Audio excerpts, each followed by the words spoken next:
Do you ever feel overwhelmed by all the stuff you have to do? And then do you ever realize that the reason you have all that stuff to do is because you agreed to do it? There's a solution to this problem, and it's simpler than you think.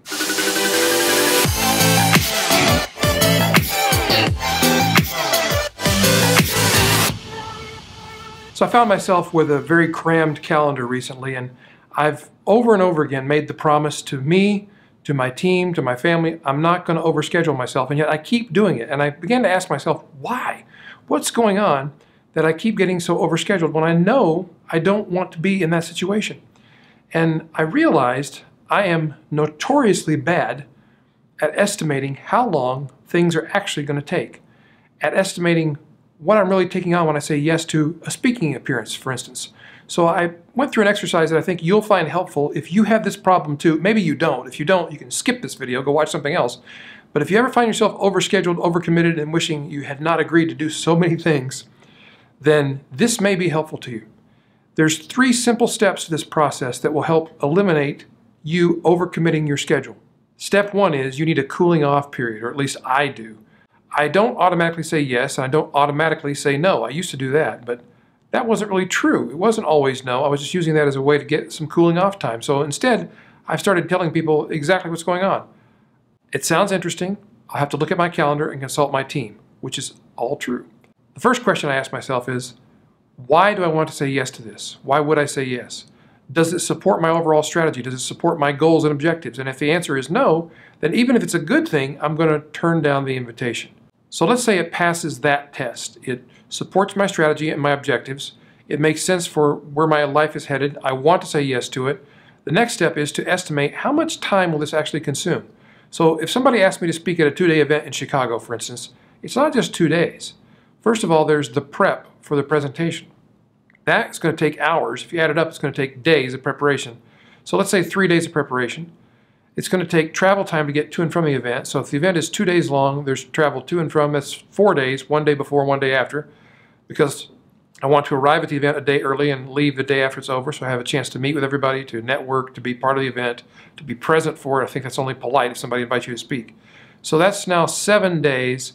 And then there's a day before you leave and a day after you get back that you just kind of have to readjust and reacclimate yourself to the world.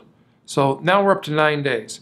Saying yes to a 2-day speaking event is really a 9-day commitment on my part, and I just usually round it up and say, okay, this is 10 days of my life, I've just committed. Now you might say, well, that seems extreme, but it's not that extreme, and in some cases it's dead on target. So I'd rather overestimate the time than underestimate it. That way I'm not pressured, I'm not overscheduled. So if you do that, that will eliminate a lot of yeses right off the bat. And then the third criteria that you can use to evaluate whether or not to say yes is, what do I hope to obtain as the outcome from saying yes to this invitation or this request? Is the outcome you want to help somebody? Is the outcome you want to make money? It doesn't matter what the outcome is as long as you desire it, but what does matter is that you're clear on why are you doing this? Is the outcome I expect from saying yes to this actually going to be worth the time, energy, and effort that I put into it? It's also a matter of the mental space that the commitment takes up in your subconscious mind.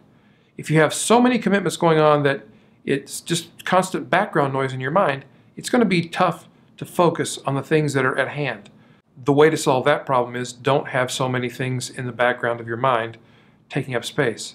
Don't say yes to so many things. So there you have it. Those are the criteria. First, you take a step back and say, I need to consult with my calendar and my team to see if I can say yes to this. It's intriguing. If you know it's a no, if you know that it doesn't fit your strategy, you don't want to do it, you can say no right off the bat. That's a good policy. But if you're still considering it, give yourself a cooling off period, number 1. Number 2 is you've got to get better at estimating how much is it really going to cost me to say yes to this. And the third criteria for deciding whether or not to say yes to any request or commitment is to ask yourself, is the outcome I expect worth the cost that I'm going to pay? Those are 3 questions, 3 steps you can take before you say yes to any commitment that will help you make better decisions and help you prevent being overscheduled. Now, I'd love to talk more about this, but I'm in a bit of a hurry. I've got to get going. So if you have something to say about this, put the comments below.